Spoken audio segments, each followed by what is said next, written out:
Hello दोस्तों, bike mechanic rider channel पर आपका स्वागत है। दोस्तों, आज हम बात करते हैं क्या बाइक के ऊपर ट्रिपल सीट यानी 3 जन बैठ सकते हैं क्या। हम लोग कभी कभी देखते हैं कोई कोई छोटे बच्चे लोगों को भी बिठा देते, 4-5 जन भी होते, छोटे छोटे बच्चे, या सामान भी बिठा देते, लोडिंग भी करते। तो ये चीज अच्छी है या बुरी है, इसके बारे में हम लोग आज बात करते हैं। तो एक्चुअली जो आपको मैनुअल बुक मिला है उसमें भी लिखा गया रहता है, यानी जो बाइक चलानी होती है वो एक राइडर और एक पीछे पिलियन यानी दोनों ही जन बैठ सकते हैं। हालांकि कभी कभी हम लोग देखते 3-4 जन बैठते, लेकिन वो अच्छी बात नहीं। क्यों अच्छी बात नहीं? कानून के हिसाब से तो वो गलत काम है, लेकिन अच्छी क्यों बात नहीं? क्योंकि जो चलाने वाला राइडर होगा है ना, उसको बैलेंस मेंटेन करने का प्रैक्टिस होना चाहिए।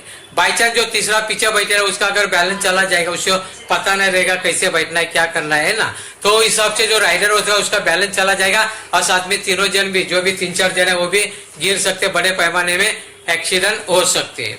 यानी कानूनी हिसाब से हम लोग बोले तो 2 ही जन को चलाना चाहिए ज्यादा करके, एक राइडर और जो पिलियन पीछे बैठता है वो दोनों ही जन बैठना चाहिए। तीसरा बैठने की कोशिश ना करे, आपको चलन तो कटा जाएगा, अगर कहीं देखा जाएगा तो हवलदार कलन कटेगा। उसके अलावा एक्सीडेंट का भी ज्यादा करके डर होता है, इसके लिए ट्रिपल सीट या 4 जन ऐसे बैठने का नहीं, बाइक बनी है सिर्फ 2 जन के लिए बैठे।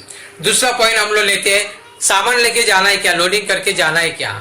तो लोडिंग में हम लोग हमारा जो छोटा सा बैग वगैरह रहेगा जो भी वो चलेगा, लेकिन जो हेवी लोडिंग होता है उसको बाइक के ऊपर कभी नहीं लेके जाना। कानून है वो तो खिलाफ है, आपको उसके लिए भी चलन कर सकता है, लेकिन लोडिंग के वजह से आपका बैलेंस जा सकता है ना। और लोडिंग के वजह से बाइक का परफॉर्मेंस ठीक से नहीं होगा, माइलेज भी खराब हो जाएगा, यानी लोडिंग लेके जाना अच्छी बात नहीं है। तो दोस्तों, यहाँ पर मैं बताना चाहता हूँ आप लोगों को, खास करके बाइक होती है 2 ही जन के लिए चलाने के लिए होती है और ज्यादा हेवी लोडिंग के लिए नहीं होती है। तो हम अपना अलग से एक बैग होगा तो चलेगा, या 2 जन रहेगा बाइक के ऊपर सवार करने वाले तो चलेगा। यहाँ पर मैं रुक जाता हूँ, आपको समझ में आया होगा। दोस्तों, अगर आपको ये वीडियो अच्छा लगता है तो प्लीज लाइक करें, अपने मित्रों के साथ, दोस्तों के साथ शेयर करें। अभी तो आपने मेरे चैनल को अगर सब्सक्राइब नहीं किया रहेगा तो प्लीज सब्सक्राइब करें, बाजू में बेल आइकन आएगा उसे प्रेस करना ना भूलें। आपने मेरा वीडियो देखा, जय हिंद।